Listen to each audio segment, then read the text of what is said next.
And then he said, but that's that's the proof that white people don't have privilege. I was like, that's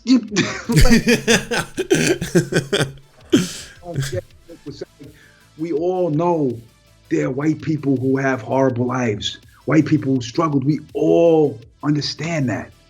We all understand that. But I don't know. They're stuck in this world where they believe that if you defend a black man or defend a black woman or defend the struggle of the black man in America, that means that white people can't have problems and me. They all go back to me. You know, it's like, yeah, we get it.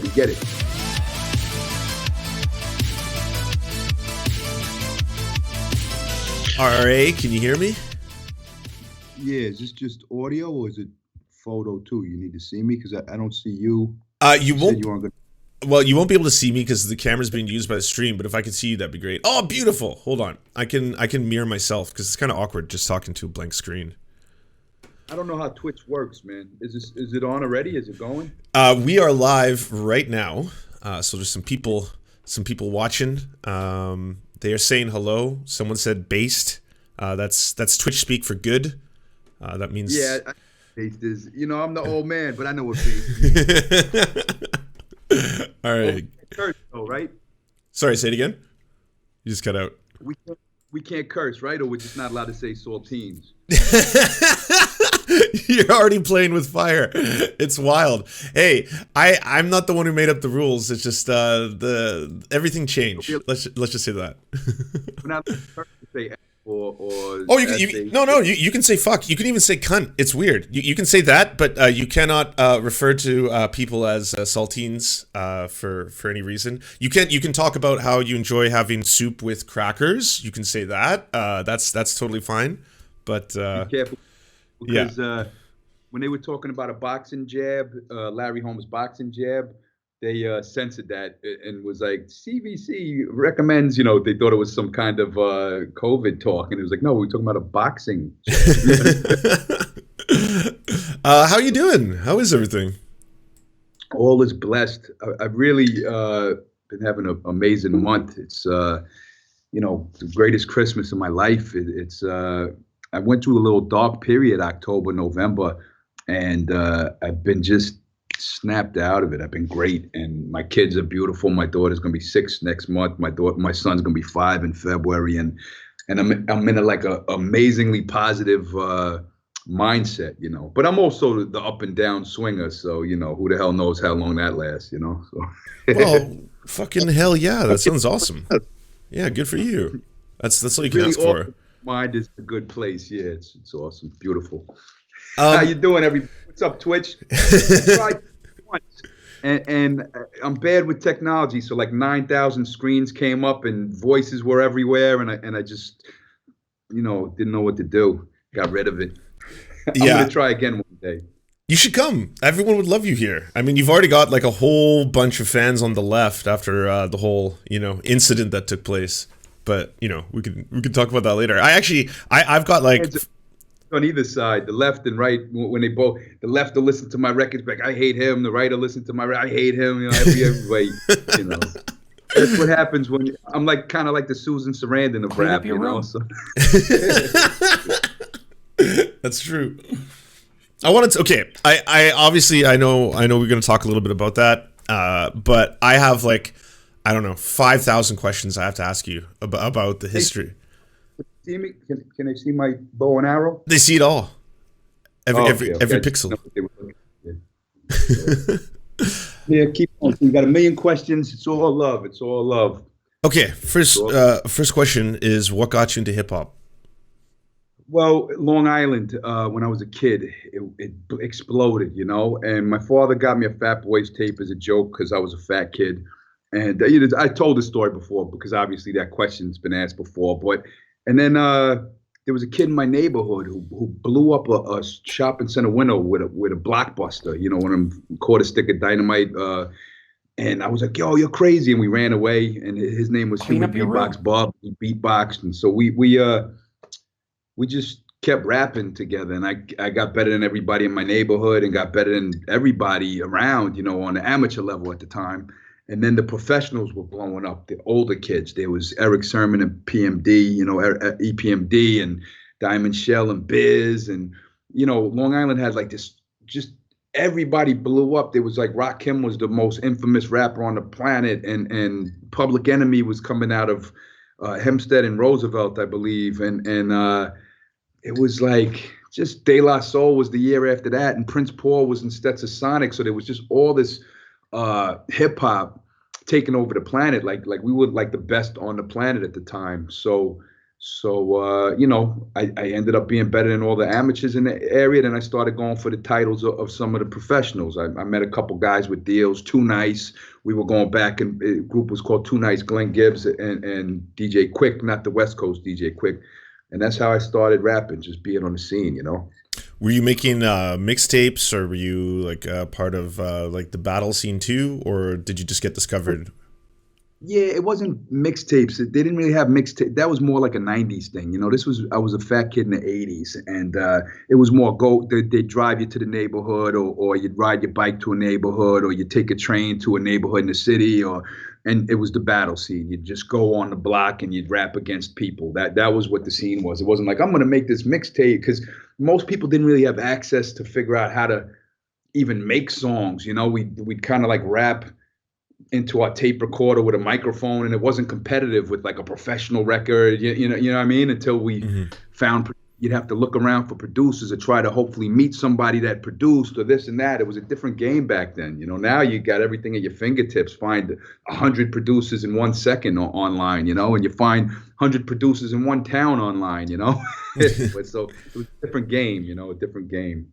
Total side note, but like, what do you think about that with like people getting discovered on SoundCloud on a daily basis? Do you think it's made the industry better?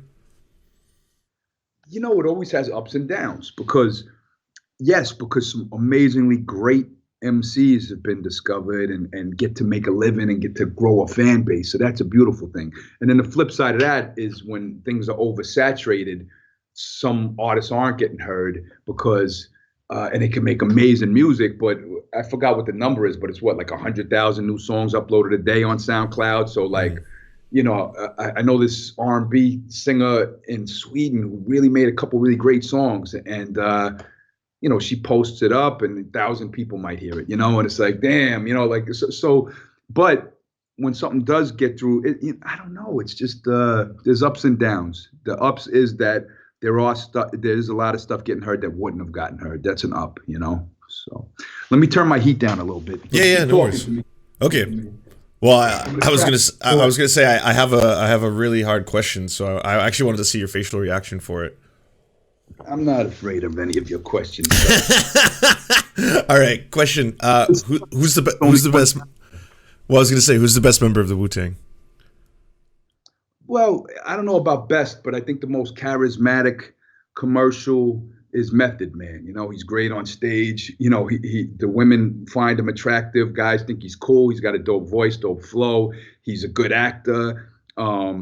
He's definitely the most commercial, and he's very, very good and consistent. He's still good, really good lyrically today.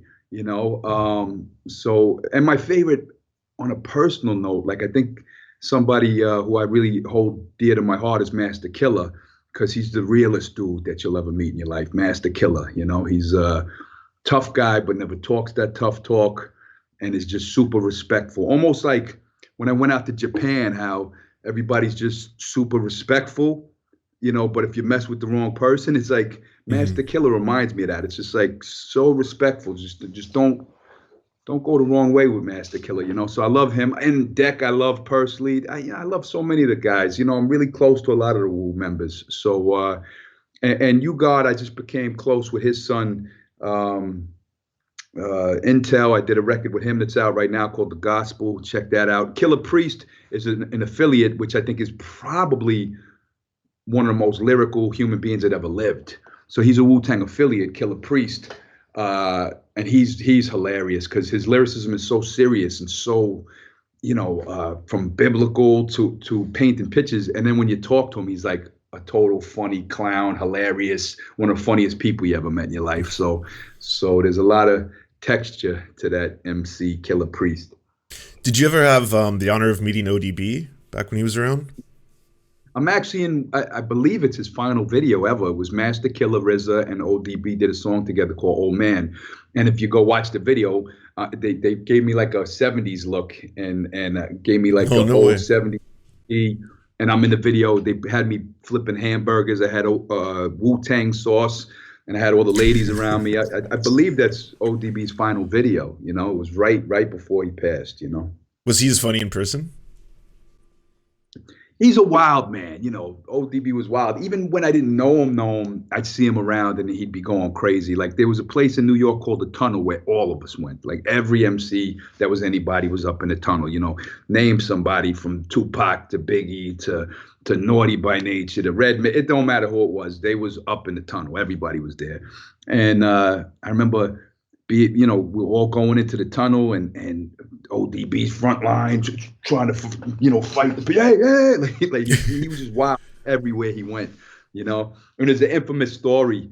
Dante Ross would tell it better though, but like he was supposed to have a session with LL Cool J at Chung King Studios. It's a legendary New York studio, and LL didn't show up, or LL, whatever it was, or maybe LL took too long and ODB couldn't get into the studio, or something like that. But he took all of LL's plaques off the wall, supposedly, and made a pile of tea all over them. Go Dante Ross about it. He was there, I think, you know. So if I'm mistelling the story, Dante he'll tell you the real story, you know.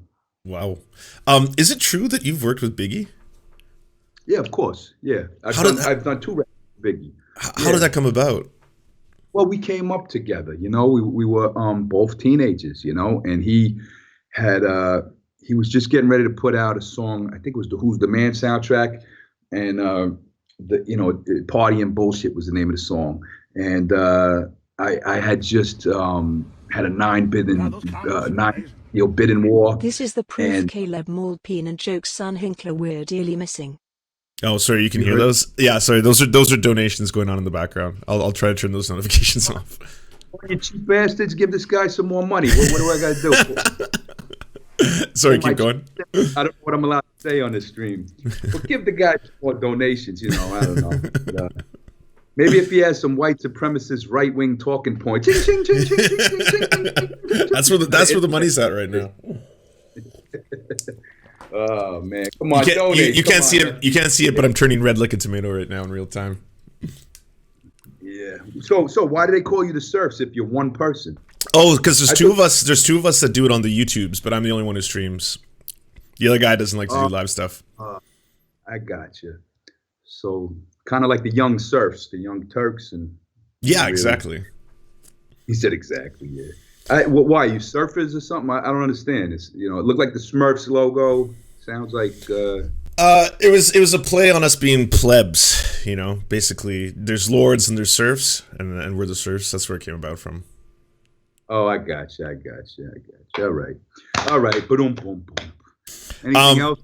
Oh yeah, sorry. Okay. Oh no. On that same topic, I wanted to ask, like, what was it like if you were in the middle of the scene and you're actually like cutting tracks with Biggie when the whole East Coast West Coast stuff was going down? Because like I'm watching that whole thing as like, you know, a white kid in Canada loving obviously like all this West Coast music at first, and then someone's like, oh okay, you like Snoop and you like Tupac and all that stuff. You got to start listening to all this stuff out of New York because this stuff was crazy. And then I was like, oh, I love it all. But then the feud started. Like, what was it like being in the middle of that on the other side? It was still peace at the time. When I was big, it was still peace because Big, you know, the last studio session I had with Big, he had just had the one big record out, the Juicy song, and Unbelievable was the B-side, you know, Unbelievable. But Juicy was blown up on the radio, and he wasn't the giant of hip hop yet. He was just like, wow, people loved Big. They were waiting to see what he had coming. But his biggest song was Juicy, and the album wasn't out yet, and he wasn't a giant yet. So, you know, all that hatred and, you know, aggression and anger comes out after everybody's a giant. There's so much ego involved in East and West, and we're the best. And, you know, Diddy got the best team, and Suge Knight got the best team, and this and that. And it's so it wasn't angry yet, you know, or at least I didn't see that side of it yet. But I started hearing more about it a little bit later. I was more, Big was still, you know, had the biggest record in New York, and he didn't even really have money yet. You know, it was like, so And then a couple of years later, he's on Michael Jackson, or not even maybe a year later, a couple of months. I don't know. It was not long after. He's on Michael Jackson's album. He's on, he's all over the place. He really blew up because we got to always remember Big was only 25 years old when he passed, Mm-hmm. these guys, 24 years old, 24 years old. Pac was 25. So I always bring that up every interview. Like, these were kids, man, so Yeah. yeah. Yeah, people don't think about it like that. Did you once it actually started getting more violent and stuff, did you feel that this was just the direction that hip hop was going to go in? Like that it was like, because there's always been that clash to me between what was considered gangster rap and what was considered like the conscious hip hop, right? And a lot of that was coming out of New York. But then at that point, I felt like everything started accelerating. Like Suge Knight and Death Row were putting out so much animosity towards like the East Coast. I think that it was just publicized more and marketed because it was a selling point. Okay. People like beat.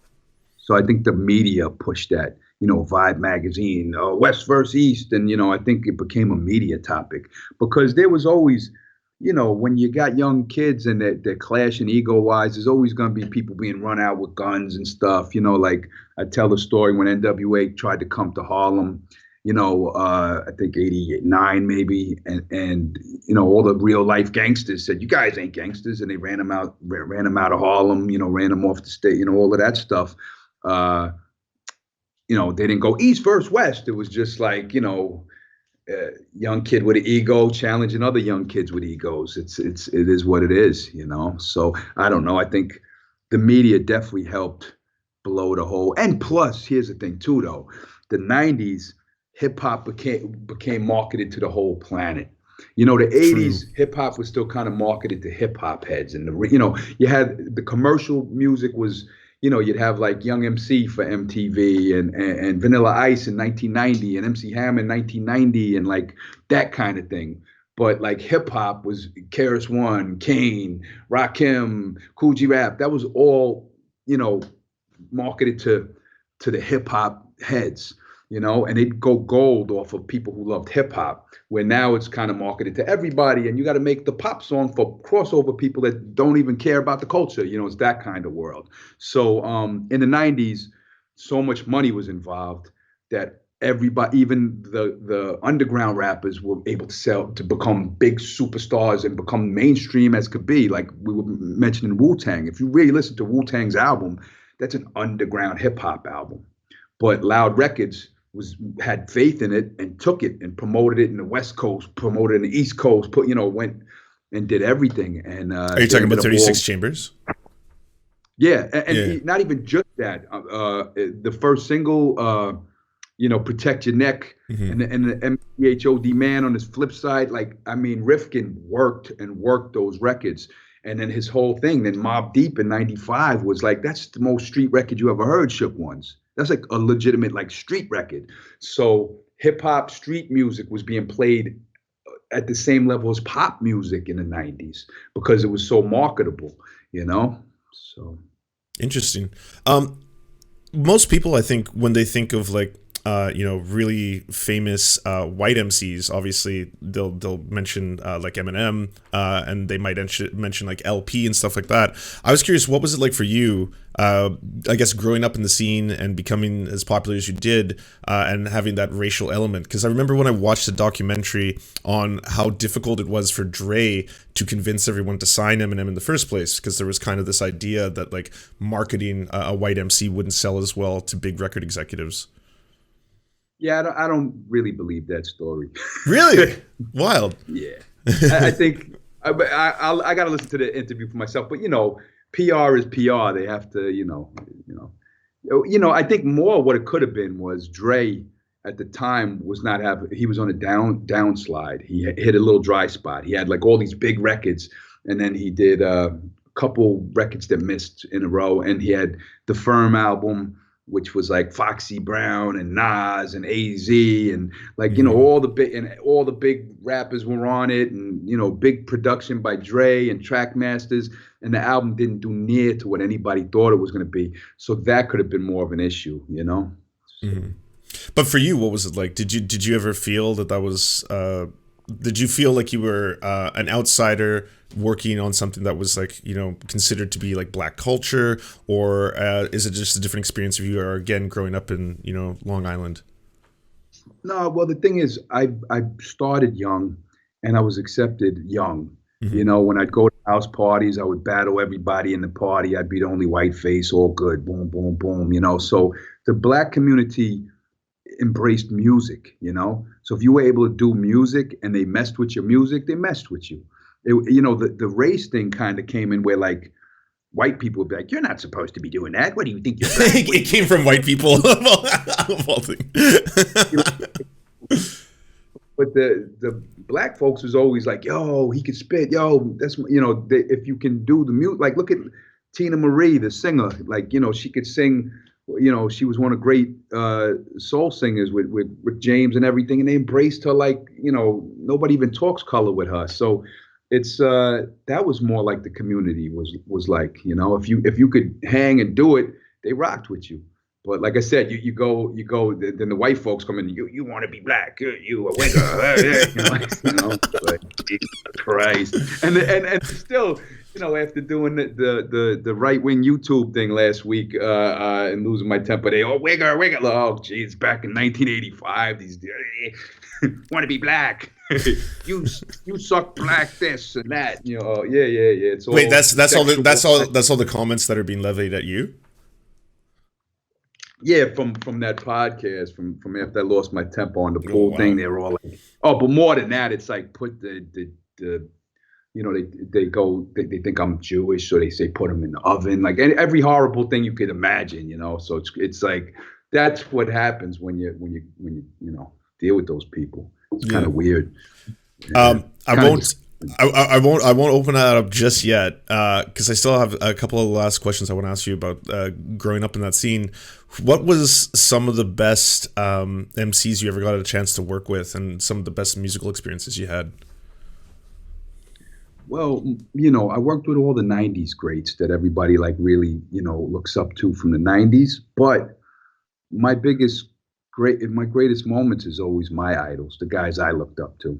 So when I met Rakim and one time he called me and told me I met him in person, but he called me to tell me he loves what I'm doing for the culture. He like appreciates me Wow. so much. And Coogee Rap texted me to say like he can't believe some of the lyrical things on my abilities, and he looks and I'm like, yo, you look up to what I worshipped you, man. I still worship him. Like G Rap to me is the greatest lyricist that ever lived out of all music. And Chuck D, like all of my idols just, and even like Raheem from the Furious Five, he's like, hey, all the greats, Grandmaster Caz, just all of those guys, the guys, Master Ace, the guys that I came up on, really, Kane has me as one of his favorite rappers. He made like a little picture with all his favorite rappers, and I was I was like, That's wild. so every person that I looked up to in music showed me love, like everyone, and those are the greatest moments. A lot of people ask me about like the famous 90s people because they came up on that. But that didn't mean as much because those were my peers, in my Hmm. mind, those were my peers. The other guys were my idols that I looked up to. So Yeah. Did you? I just have a couple questions about what is it? Have you ever met Del the Funky Homo Sapien? Did you ever do music with him? what Dell is a guy, we both know who each other are. We both pass through the same venues. Like if I'm doing a show, they'd be like, Dell's here next week, or they'd be like, Dell was here last month, and we know some of the same people, but me and Dell never connected. But that's funny. It's like one of the rappers that I never connected with, but there's so many others from that era that like almost every one of them. So. What is the scene like now for you, being kind of like an old school legend? Is there still like, do you find that there's a lot of respect for the old school in like modern music, or is everyone into SoundCloud rappers and people with face tattoos kind of stuff? Well, everybody has their separate audiences. So I have a huge following still, and my last album went like number 3 in the UK, like on the pop charts, and went number 9 in Canada. It was the number 22. This is with like all I have is my computer and my distributor guy Devin, and like I'll post a video, tweet a little bit. Like we don't have any marketing campaign or marketing team. It's us filming videos, posting them, and we had the 22 biggest selling album when it dropped worldwide on Billboard, and that's all for just doing our own thing with nothing. Like we really have no machine, and doing interviews like this. Hey, will you do it? Yeah, sure. I mean, that's just. I make myself available. I do hundreds. Well, before COVID, I'll be doing hundreds again eventually. But like I do hundreds of shows a year normally, and just stay in people's neighborhoods, stay in people's countries, stay around the world, keep showing your face, keep doing, promoting, keep pushing up little music videos, and it stays keeps them wanting more, and you do good every time out. I mean, it's been 3 decades. I started as a little kid, but it's been 3 decades of me being able to not do anything but rap. I haven't had a job, haven't needed a job. I have income coming in from hip hop. There's been dry spots, after I went through the whole label thing in the 90s where I was the bad guy and stuff. I was, struggling, but then, Raucous put me on and started putting me on stages, and then I started touring Europe again, and boom, boom, it all opened up. We were pressing up our own vinyls independently, and we always, to make a 3-decade career out of what you love and what you wanted to do, we kind of won in life, so. Yeah, I was going to say that's the dream, right? Yeah. I'll obviously at the very end do some more plugs, but that might be a good time to tell everyone where could they find your stuff if they're watching and they want to.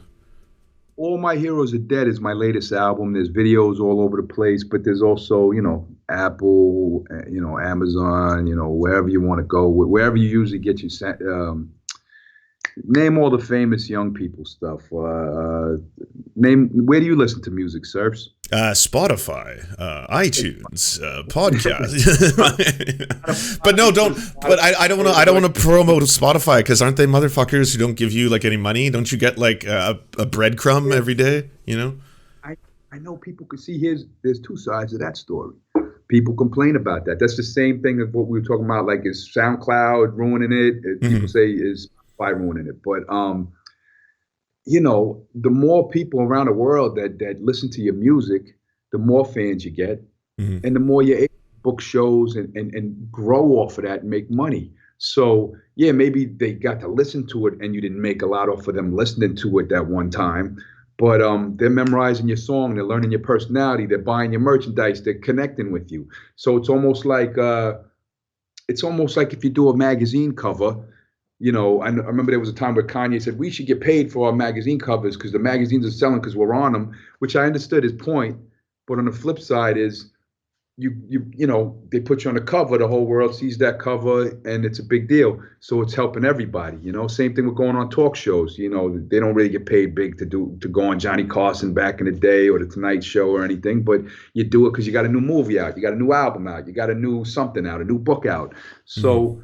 So that's how I look at some of those Spotifys. If the numbers go up, that's a good thing, even if and hey, if they want to fix it and pay me a whole lot more for playing my shit, hey, I'm cool with that too. I'm not gonna stop. That's kind of what Run the Jewels did, right? They gave away all their albums for free, and then if you love the music, go see them live, kind of idea. Or they said you could listen to the album free, but if you love it, buy it. Right. Yeah. And that people they wanted to support it because it was so great and it had such a message that so many people could relate to, and that's what happened. They my man LP, I know LP too since before he wasn't even LP yet. He was his name was Roughneck. Oh wow, that is a long time ago. Yeah, a long time ago. Yeah, I was in North Carolina. This guy Lou was like, "Yo, there's a white boy out in New York, and you live in New York. I don't know why you guys should connect." And I think LP was working at a record store, and so I went to LP's house, and he asked me to do a cameo in his Company Flow video and all of this stuff. And I was actually on the first, I don't know if it was the first Company Flow album, but I was on Fun Crusher, the big classic one that people love, the indie classic Fun Crusher. I was on that album. I was in the studio in the other room, and LP was like, "Yo, since I got you here, can you do something on my album?" So I Wow. said, "Sure." So I just went in the booth and started going, "Yo, fuck these!" Like I just started cursing everybody out and going crazy. I haven't heard the song in 20 something years, but I know it. A lot of times people are like, "Yo, you went off when you were screaming at everyone on Fun Crusher." I haven't. You should probably look it up after this interview. But yeah, I'm on Crusher Plus LP out. Well, it's not LP. It's LP and Just right. Nice. Yeah. I know you're located in Europe. Did the touring and the music scene, like being able to play shows, are they as affected there as we were over here? Because like live music just shut down completely. Yeah, the whole world's screwy, man. The whole Mm. world's screwy, you know. And what happened was, I got, the blue states was all shut down still, and I got this guy who said, "Hey, I could throw you in all the red states that are open right now. Will that hurt you politically or career wise if you're playing shows?" And I said, "No, because the show's not going to be a bunch of rednecks. It's going to be like Fans. hip hop heads, Yeah. fun people that want to be. It don't matter. Like I have no discrimination against a state, so." And it was all amazing people. So I did about 50 something shows. Well, no. The first one was about 20 something shows, and it was mainly all red. And it was awesome, And the states were red, but not the shows. The shows were hip hop heads.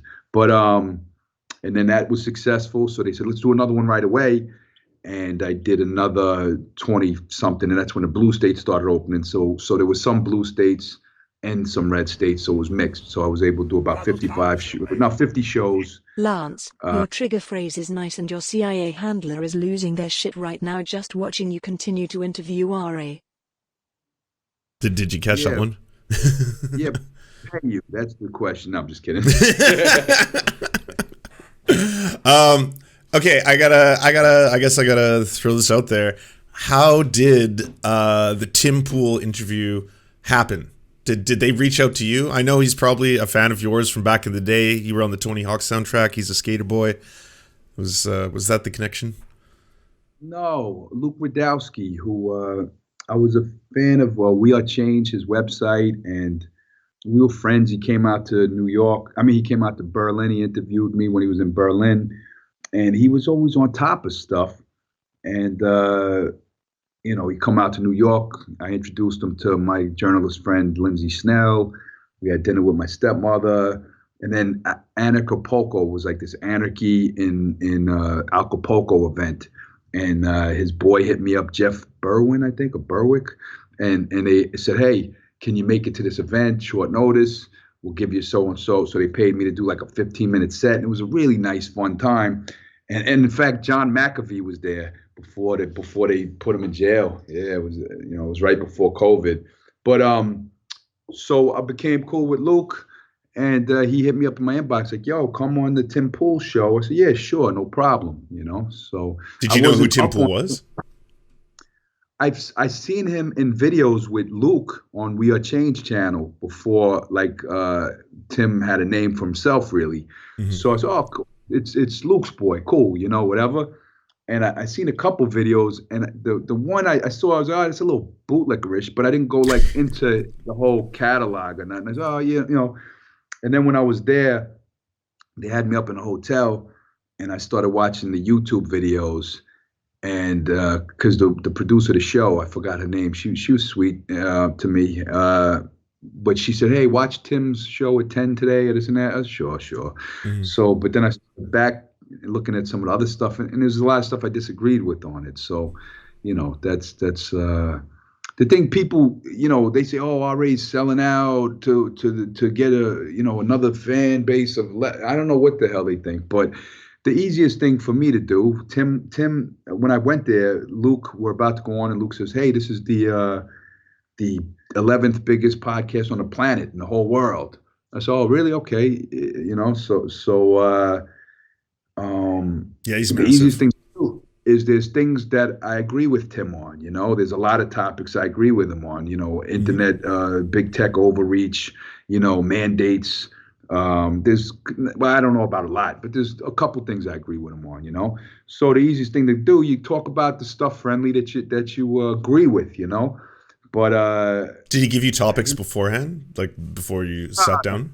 nah, none of that, nah. But but then I had the videos I saw, and I said, no, we got to talk about that, you know, because I hate the fear mongering of critical race theory that happens out of nowhere. Like all of a sudden, the whole world's scared that white children are going to hate themselves, there's this whole thing that um, they just think that, and they all do it at the same time. They don't Clean up understand your that this room. has been fed. They've been fed this scary narrative of, you know, black people are, you know, going to be looked at as gods, and white kids are looked at as losers, and you know, it's not, you know.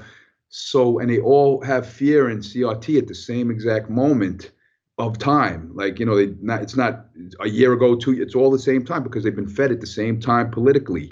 And they all start, oh yeah, oh my God, it's coming, it's coming, it's coming. And then they think that people who are scared of COVID are really stupid, but you know, because they've been fed that by the media.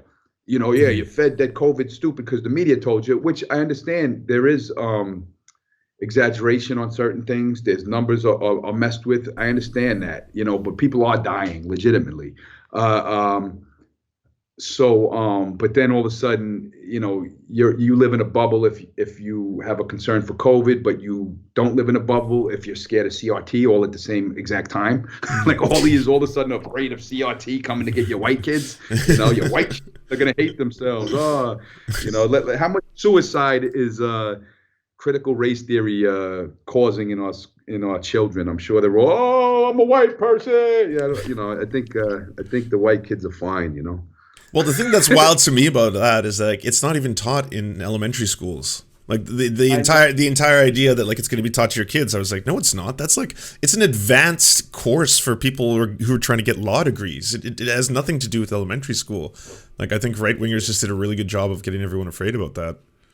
Yeah, the fear mongering, you know, but they fear monger all of them. The left gets fear mongered, the right gets fear mongered, and they all go into their little shell of fear, and they're all scared. And the problem with the right fear is that they try to make you fear against a type of person, you know, or a type of, you know, like with the whole 9/11 for 15 years after that, it was like, or 20 years after that, you know, it was like Muslims are all going to kill you. Muslims, Muslims, Muslims, Muslims, Muslims. You know, it's like, and blacks, they've been on, blacks, but they've been on that forever since the beginning of the time. Blacks are bad, you know. So, yeah, so critical race theory is the last thing they want to have their kids hear, you know. And then, you know, they say that what it does is it affects black children are going to believe that they can't make it out of the community because white people are so above them that they just can't make it. That's what black children. So they feed this to everybody, and then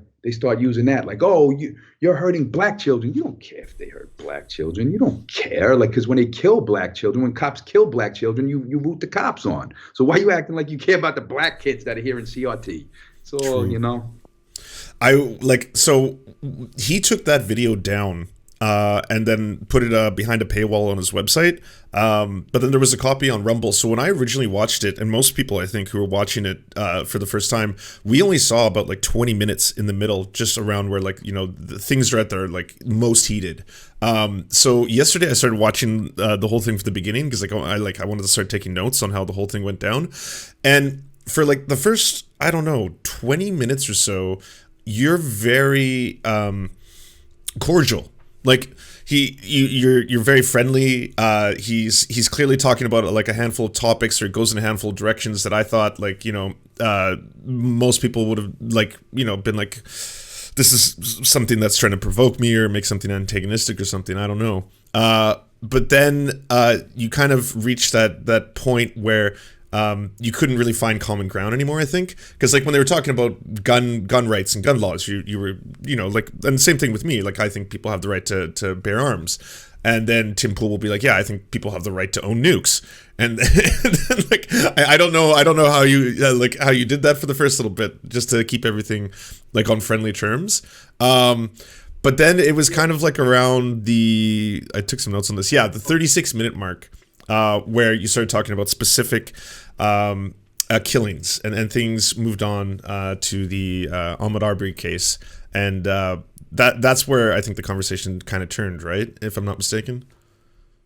Yeah, well, the thing is, gun rights. I'm a little bit on the left on that side. I believe in the gun rights and all that stuff. But I don't know. Background checks. There's all different. I'm not What adamant. does RA think is under the keep the beanie? guns. Another But the beanie? thing is, Tinfoil? I do gun rights. So, and the fear of, they're taking our guns. There's a little truth to that sometimes. Because there is some people that want to take your guns. It's true. And some people would believe that's a good thing because look at America with this gun nation. But my thing is, firstly, get the guns out the streets somehow.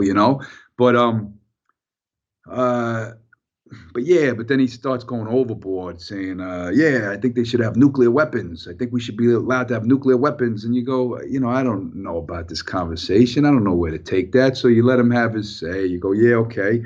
You say, I don't really, think that's maybe they need. And he's like, well, if you change that, you're changing the Constitution. I said, well, maybe you change the Constitution. And if you think, we should give regular crazy people a nuclear weapon just because if they could afford it, So and then I brought up critical race theory, and he started, they gave a white person a tail or something. They said the white people are the devil, and who are these people? It's like, and he's doing what he accuses the media of doing, where like they take little parts of something and they sensationalize that one thing and pretend that's the whole package, and that's what it really is. And they'll look for the media will look for one moment where like somebody does something terrible, and then they'll promote that terrible act, and that's what the whole. There's they don't look past they don't try to look at reality. They look for the agenda and the quick little talking point moment, and they shove it down your throat. And so it got a little crazy. Yep. How do you think things pivoted to talking about like Tim Pool's lived experience? How did it evolve into that? Because he's the thing is, they kept saying, "Oh, I'm a journalist," but then he would not have the facts because he brought up Ahmaud Arbery, and then I said, "Well, yeah, there were other people going through the house." He's like, "No, that's not true. That's not true. There weren't other people in the house, but there was." And the owner admitted there was, and there's footage of other people in the house, So he's the journalist. I'm just the rapper. So, but why is he shutting? No, there's not. There's not. There never. Go look it up. It's real. You know what I mean? Mm-hmm. So that's the thing. I knew I was dealing with something that was like only looking at one side of a thing and not looking for truth. But they claiming to be the truth. So it was a little concerning, and then and then we're talking about critical race theory. We're talking about the murder of black people by policemen, mm-hmm. And so, but my experience, and that's the opposite of what we're supposed to do if we're talking about it. But that's almost like, hey, cancer is killing my grandmother, and you go, but my experience is no, we're talking about cancer right now. Mm-hmm. Why me? So, and he kept bringing it to him about everything, racial profiling in the airport. Me. No. That's why I was laughing. That's what made me laugh. Like, dude, come on. We're talking about racial profiling. Me. Dude, like we're talking about real problems. But there was this thing where he brought everything back to him. So that's why I started getting laughing, like, come on, and kind of, but his fans don't understand things. They don't understand anything, They think they're smart, but they're in their little bubbles. And they think everyone else is in a bubble, but they're in that one lane bubble. They only want to hear what they want to hear, Did you find it weird that you were the one being called racist, even though you were trying to explain to him the concept of whiteness, I guess? That was a tactic. That was the same tactic. Like I'm defending people of color and brown people, and you don't believe that I'm racially profiled? You're racist. It's a smear tactic. It's a distraction to reality because he makes it about himself again. In no way anyone rational would go, that's a racist thing to think Tim Pool's not racially profiled in an airport. Like, no, maybe they stop you because you're Tim Pool. Maybe they stop you because whatever, but you're not racially profiled. That's a fact. But They want to swear it's about them, them, them. And here's the problem too, is that so he has I think he has a Korean grandparent or something.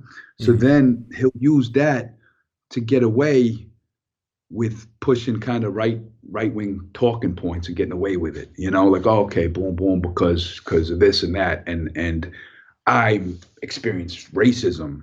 So black people, I don't know. No, no, I It's get what just you're saying. Like, I don't think like personally, I think like his lived experience is his lived experience. Obviously, that no one can kind of take it away, whatever it was. But I don't think that shields you from what you do for a career, right? Which is to make people really afraid that a civil war is coming, and that's what Tim Pool does. That's kind of his entire track record on YouTube.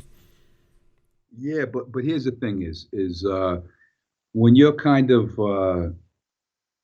belittling the experiences of a guy that was murdered by the cops, and Hmm. trying to say, oh, look, he was on drugs, or criminal. If you look at the past tapes and stuff, or Breonna Taylor, they're lying to you about it. All of this stuff. It makes you have less sympathy. You go, guy, come on, look at you. So maybe my reaction to that, hey, look at you, you white guy, white guy, but it is what it is. You're fighting for the good cause. You're fighting for good people. So when you make enemies with people that are really lousy people, like if you go and read the way these people talk, his followers, it's like, wow, these people are really, really disgusting and evil, So, yeah. Did you see that he made a response video to you after the TYT thing? No, I didn't see that one, but see, that's another thing. It's like his fans they don't look at the whole story. What Hmm. happens is I lost my cool, and I knew, like, oh, come on, you lost your temper, chill, just Hmm. chill. The guy quieted down, just chill. He got respectful after I lost my cool. He was respectful the rest of the conversation. We kept it respectful. Peace, hugged it out, boom, took off. He said, hey, come back anytime you want, blah, blah, blah.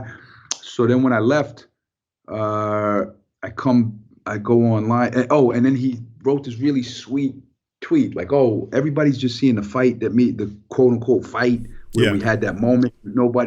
He said, Ari's a legend, and nobody's posting the part when we hugged it out at the end. Okay, cool, So I Yeah, I said, saw that. yo, so I said, respect, peace. I lost my temper. I got to work on that. I was wrong for that. Um, Respect Luke, respect the producer, blah, blah, blah.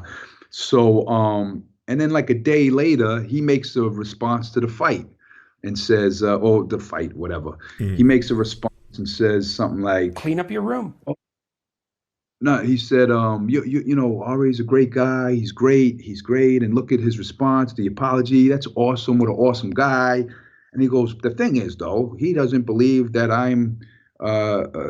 he says the saltine word, and he doesn't believe that I'm racially profiled. I don't know. Don't quote me exactly what he said, but Yeah, yeah, then yeah. he starts saying, he's racist. He's racist. He's racist. He's racist. That's the only problem. But he's a good guy. But he's racist. Like, if somebody's racist, you're not gonna be, he's a good guy. You know what I mean? But so he starts calling me names on his thing, and Chank did a video, and Sam Cedar and all of these guys, they did videos going like, damn, like Sam Cedar, they said this guy, got sunned, and he got destroyed about police brutality because already speaking facts. Mhm. Um, and so Chank was like, hey, we had RA in the past, maybe we'll have him again. So I was in LA. I said, yeah, I'll come up to the program. I'm not thinking like this. And so now all is, oh, you backstabbed Tim because you apologized and then you went on the Turks. I'm like, yo, I went on Talib Kweli the day before Tim Pool. I went on Tim Pool. 2 days later, I go on to the Turks. Mhm. Yesterday, on the Daily Caller, the Tucker Carlson, thing. It was a show. Really cool guys, man. It was like a lefty and a righty, and we had Okay. a respectable dialogue. I forgot what their names are. Forgive me for this, but they're all really, it was a good show. And then today I'm on the Serfs. So I'm not. So what is it? I'm supposed to go on Tim Pool and then never do a show again. That's not the same audience as Tim Pool. Like they're just they're just living in this bubble world of non-reality, you know? Hmm. So Well, I'll make a confession. When I first watched it, I was laughing my ass off because I thought at first that Tim just didn't get it. Like I was like, you're not in any way trying to disparage him for his race. You're trying to explain to him, and he's not understanding this, how people will perceive him as being white in society. Like people just like I'm half indigenous, but if you looked at me, you'd be like, that's a white boy, right? Like I'm very outwardly white. So I thought that's all that was trying to take place, but it just kept accelerating to him trying to have to explain, like, this is my lived experience, which to me sounded a lot like someone who kind of grew up in, like, a middle income, initially went to a private school, then went to a public school kind of stuff. But like afterwards, I like had some time to calm down because the whole thing was such a big event on the internet, and I was thinking about it, and I was like, maybe I shouldn't laugh at the Tim Pool like lived experience part of it or whatever I did, and try to figure out why it is, because you just said his fans and the people who work with him, or sorry, the people who watch him, they're not getting it either. And I think what you're trying to explain to people is really important, right? You're not trying to explain to them that they are lesser than because of their race or anything like that. You're trying to explain that society will perceive you as white and you will be treated differently because of that. The same way people are treated differently because they're black, right? yeah. Well, here's the thing: they don't understand any of that because I've seen a comment on where they said, "Yeah, we all know that R.A. lived this terrible life and had this and that, and his kids died, this died, that died, the boom, boom, death and poison and poor fat, boom, boom, boom, boom," and then he said, "But that's the proof that white people don't have privilege." I was like, "That's like,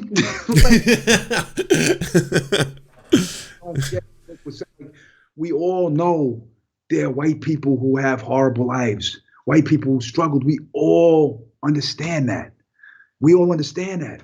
But I don't know. They're stuck in this world where they believe that if you defend a black man or defend a black woman or defend the struggle of the black man in America, that means that white people can't have problems and me. They all go back to me. It's like, yeah, we get it. We get it. I've been through the struggle. You've been through. We got that.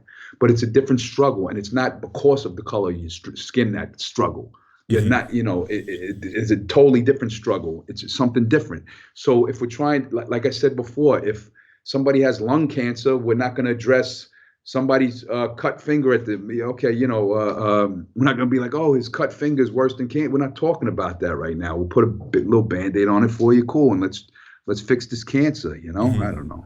Well, yeah, you can be oppressed for so many things as a white person. Like you can be oppressed by being poor, or you can be oppressed by being like a gay white person or whatever. But just one of the things you're not oppressed for is your race, broadly speaking, right? Yeah. Yeah, exactly. Yeah. Have you is it going to continue? Do you think is this feud? Are you going to respond to the response, or are you just kind of like, I'm just going to let it be, not think about it, move on? Well, I've moved on, but right now it's a hot topic for the internet. So like when I do an interview, somebody's gonna go, "Hey, what happened with the pool thing?" So Right. you go, "Okay, boom, boom, boom." So you discuss it. I don't even have a response. I didn't even look at the video he made. I saw the first one before the Turks, and then he made like a couple after the Turks, I guess, because people, hey, I didn't see them yet. Like I'm out. Let me see what he's saying about, like, at this point it's like, well, I'm pretty confident he's not gonna be trying to say good things about me, and I don't care. It doesn't affect my life. I have a life, and internet drama isn't really something that I care about. So. How's the backlash been in terms, like you said, you're getting quite a bit of people from like the far right mad at you for what happened. Is that pretty much the biggest? Are they the biggest group that are going after you now? But even that, you get some jerks going, calling you names on the internet. Some jerks like, oh, and calling you racist things and saying horrible things and death threats and all. It's little internet trolls. It's not a real life situation. I'm good. So. But sorry, just one last question about the Daily Caller thing. Were they interested in talking to you about like this issue, like the issue of like race and stuff like that, or was it just bring you on because you're hot on the internet right now? Well, the one guy inboxed me, and I sent it to you too. I said, "Yo, is this are these guys going to try to set me up? And then at Well, some right away I was point, like, that's Tucker Carlson's outfit, just so you know. you were like, yeah, they might, you know. And then at some point, I said, you know, what are they going to set me up? Like, what are they going to say mean things to me? I don't care. Hmm. Right now, I'm frozen. I'm gonna try to look what the interview's called real quick, because they were nice guys. So I'm just trying to look that up real quick. But where is it? Here, let me see. Give me 1 second, all right? Yeah, no worries. I'm just trying to see what the show was called. It was called. Jesus, give me a second. How Media Echo Chambers Are Destroying America. Guest Ari, the Rugged Man. The show is called Save the Nation, episode 77. And the host is Vince and Jason. Let me see if as a commercial on. But yeah, you get the idea. You could go look it up. But it was a good interview. And it was about tons of topics. It was about, a whole bunch of topics, from everything from boxing to movies to, Vince Coglianese and Jason Nichols. Those are the two hosts. Yeah, I had a good time on that one. Yeah. Cool. Is this boring? Is this boring? We should do something fun. If it's isn't Twitch like video games and strippers and wild stuff? It's mostly strippers now. It's like 99% strippers. That's all of Twitch. Twitch is like it's video games, and it's just people yelling at each other. It's a lot of that. It's a lot of angry people yelling at each other now. Yelling at each other. We're boring. Should I start yelling? I can't see your face, so I can't yell at you. It's true. Just start calling me names. I guess one of the last things I wanted to ask you is that are you? I know obviously you've always been somewhat political, just by the nature of the fact that you are a poet and a musician and that kind of stuff, right? So there's going to be that element. Are you now, do you think, getting pulled into this kind of online world of politics because of what happened? And is that something that you'd want to explore? No, I've always been there. I've always got calls from the political sites. From my life experiences and the things I've been through and the stuff I talk about, I always get the same.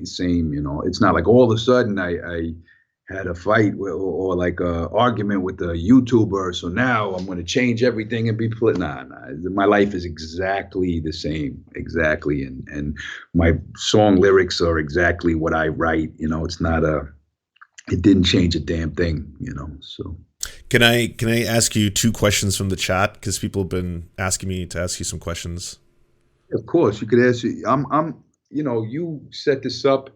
And I'm here for you, so you got me. Thank you. One of the first ones I think is going to be controversial, but what do you think of Jimmy Dore? Well, I don't think it's controversial. I think that's an honest one. I was a fan of Dore for years. I met him in 2016 briefly at the Young Turks when he was still there, and Jill Stein was speaking. And so I went up to see Jill Stein speak and say what up to everybody.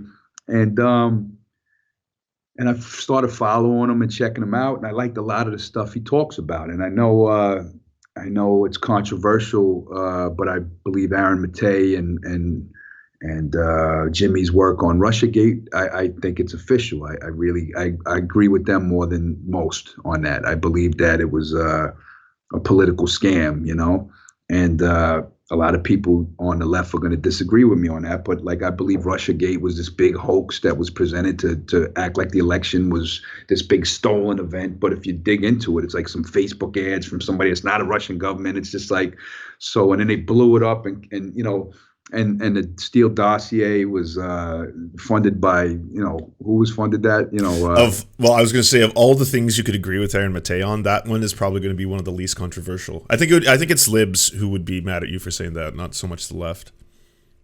Yeah. Okay. Yeah. And there's things that I agree with Jimmy on. I followed his RussiaGate reporting and Aaron Matei's reporting a lot. And also Aaron Matei interviewed Lindsay Snell, who I told you about, who's a good friend, the one that I introduced to Luke. She's the one that was kidnapped by Al Qaeda and thrown in a Turkish prison, and they said that she was the CIA, and she had a tough time, but she's free and she's back doing journalism.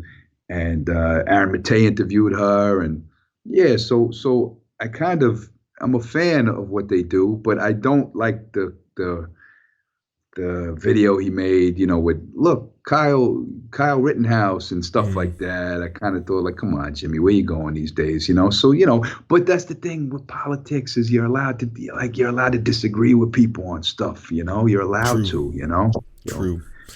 I don't think that Jimmy, but I don't know him personally, but I don't think Jimmy's the type to like start pushing the reason why certain murders of black men are reasonable and accurate and correct.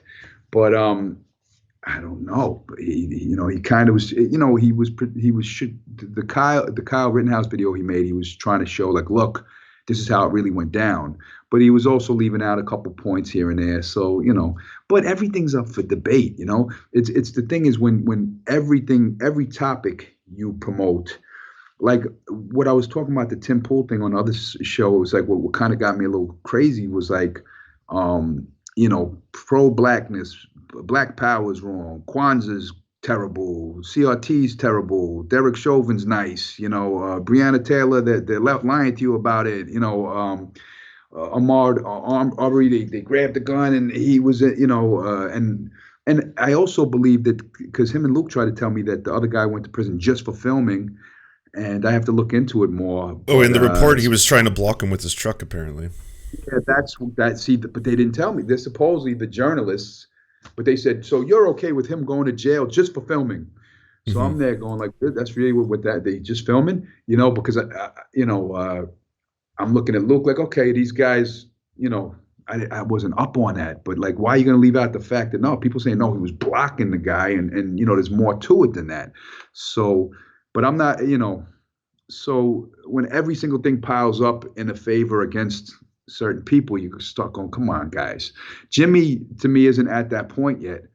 But there's a couple videos that I disagree with, so. Other question, have you gotten involved in any political controversies before the Tim Pool event? Oh, yeah. My whole career is a effing controversy, One time, in the beginning, I called Obama used car salesman. Everybody got mad at me, it's always been. Yeah, because I kind of just say what's in my head, I say what's on my mind, and I don't do PR management. I just or PR school, I just kind of blup blup blup blup. This is how I feel, and then the whole half the world gets mad at me, So yeah. And then the last question, will you do a hot tub stream on Twitch? What does that mean? Me in a hot tub with some chicks or something? It could be that. It could be just you. It could be whatever you want, but it's you in a hot tub in your room kind of thing. Do people usually do that? Is that what you mean? Okay, so there's this thing on Twitch where you can't be in a bathing suit unless you're technically in a pool or a hot tub. So people started putting kiddie pools in their rooms so they could stream in bathing suits or be shirtless. And then it was a way of getting around the rules. And so it just became a thing. So now it's called hot tub streaming. It's so bizarre. Put me on the old man page because, the young kids got to figure that stuff out. My God, I don't understand anything, man. Oh, well, that's what the kids call being a boomer, right? But yeah, I'm just confused. So, but they're allowed it in a bathing suit if they're in a tub or something. That's it? Yeah. So, but if there's so the rules get really weird. Okay, so technically you can't be shirtless if you're a woman or if you're female presenting. You can only be shirtless if you're man or male presenting, and you can't be shirtless unless you're technically in a pool or a hot tub. And so again, people started making kiddie pools in their bedrooms so they could be shirtless on their streams and stuff like that, and it's allowed. So women are allowed topless? No, they're not. Oh, just the men if they're in a tub. So what can the women do in a tub? They can be in bikinis, but they couldn't do that normally if they're not in the hot tub. Well, what if they're on the beach? They can't stream from the beach. I think they're allowed to do it on the beach. There's like some exceptions. They've got weird rules for that. Or art. They can be painted naked, but they can't show nipples or vagine. It's so bizarre. Yeah. We live in a weird world. When OnlyFans, remember they tried to take the nudity off for OnlyFans? Oh, that was ridiculous. I don't even do OnlyFans, but I felt so bad for so many women. I know so many women that get paid from that and do make good money off of it. Oh And yes, they were like, yeah. I was gonna say sex workers are the ones that made that company. Like, what would OnlyFans be without sex workers? You know? exactly. Well, that's my issue with, this is something that, the pool group and all of them would agree on is that was my problem with YouTube was that, they built their backs on everybody allowed to have an opinion, Hmm. and it became one of the biggest companies in the world off of just letting the public talk. Hmm. So then when they started kind of like strikes and taking people down for certain opinions, I started going, that's a little funny style. So I'm on their side about that one issue. So Everyone, by the way, loved your answer to the hot tub question. So oh, that's good. old MC from Oh man. Ra, oh sorry, go ahead. pay the serfs to get me like some internet lessons or something. Give him some tips and he'll pay somebody to train me in Twitch and all what you young kids are doing. Hell yeah. Hey, I'll help you get set up on Twitch if you want. That's easily the way I could repay you for all this. I don't even know what I would do on it yet. Like I said, I tried. I'd like to screen movies and stuff, but you can't even do that, right? Yeah, you can. You just have to do them through Amazon Prime because Amazon owns Twitch. But you could. There's also a huge music scene. Like, there's a lot of like MCs who just do like live shows and stuff on Twitch too. No, I would rather do like, mystery science theater type of shit where me and my friends just talk about movies that nobody ever seen before. Hell I'd yeah. like to do that. You could do it for movies that don't have copyright too. Like the copyright expires, like Night of the Living Dead and movies like that. Yeah, you name the most famous one that everybody does. Night Yeah. of the Dead. Yeah, we know. I feel bad for George Romero because of that. Imagine making like the most famous zombie film in the history of the world, Yeah. and one little thing you did wrong with the copyright, and he would have been 100, 200, 300 millionaire. He would have been worth so much money, and his one screw up in life, man. So rest in peace, George Romero. He was a legend and one of the greats, but Agreed. that's a story. Yeah, but yeah, all right. So Awesome. RA, honestly, I cannot thank you enough. That was fucking amazing to finally talk to you. And to know so much. I'm in Germany, and I was up early in the morning, so I'm a little tired. So if I seem like I lost energy, next time I'll be naked in a hot tub. So, Hell yeah. Hey, where can everyone find your stuff and support you and give you the monies? you tell them where to go. Go everywhere. RA the Rugged Man. Just. So all you Zoomers, wherever you get your music, on the interwebs, everywhere music is sold, ratheruggedman.net. Go buy some merch. Go buy some vinyls. Buy some vinyls and listen to it on vinyl because that's the way it's meant to be listened to. Am I right? Yeah, exactly. Well, no. If you don't have a record player, just. But drawing is awesome on it. But yeah, so All My Heroes Are Dead is the latest project, and I'm very, very, very proud of it. I put a lot into it. So yeah, everybody, I hope the audience had a good time, and I'll get the hang of this Twitch thing soon. All right. Yeah, reach out. I'll help you set up your Mystery Science Theater show. All right, peace, man. All right, bye. That was awesome. Finally spoke to RA the Rugged Man. That was fun. Clean up your room. Oh, and good news, everyone. The show just started. Okay, I got to give a lot of thank yous for all the donos and things that were popping in at the most inappropriate time. Can I add at the most Saki Tanuki at the most inappropriate time? That was I can't remember what we were talking about. Then all of a sudden it's like clean up your room. I mean the timing was kind of funny, but there was that. All right, let me try and turn. I tried to disable donations, but I'm going to try and turn them back on now so they pop up. Thanks No Rain. Everyone go check out No Rain's channel. Response and says something like, Clean up your room. Oh no, that's too perfect. response and says something like, Clean up your room. no, he said, response. Oh, no. Oh man, I gotta download that one. When the dono hits just right, you know? Do you enjoy the Serfs but prefer not to have to use your eyeballs? Many are saying this. Well, we've got the solution for you. It's the Serf Times in podcast form. Available on most major podcasting networks now.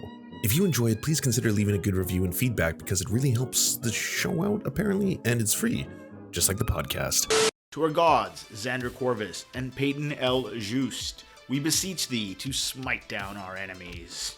To our monarch, Tom Spiker, we are but your humble court jesters, here to amuse you. To our lords, Trevor R., we give thanks for this spit of land for us to eke out this meager existence. To our knights, Merid, Cheryl Alvarez, Ruby Kelly, Ellie Leslie, Alex P., Brandon, Words Greenwood, Nate, that one guy, Hagbird Celine, Matthew Scarborough, Stellar Vision, Ariane McCarthy, Daniel Sutton, Coulter Smith, Val 9000, Jenna Tall, Quiet 185, Anna Loves Riley, Omni, Riley and Anna, Poodlehawk, The Tim Caucus, Multimondi, Trevor Yanis, Lemmy 101, Anthropophojak, Cern 42, Catherine, Radical Maniac, Ramon Acosta, Nkosin, Violent Orchard, Sophie Baby, Political Puppy, Andreas Chiringuito, Zach Christensen, Josh Mickelson, Todd Buckingham, and Todd Lajeunesse.